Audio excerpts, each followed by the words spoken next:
High, আমি এখন আছি মর্তুজা পার্কে। আমি এবং আমাদের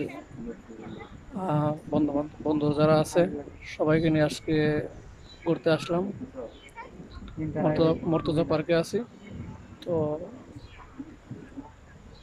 কাজ কাম নাই এখন, আপাতত আমরা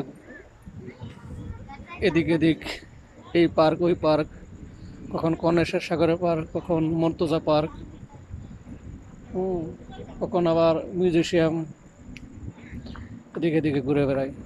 তো এই দেশটা আসলে কি কর্মসংস্থান না থাকলে কিছু সময় ঘোরাঘুরি করে টাইম পাস করা হয়।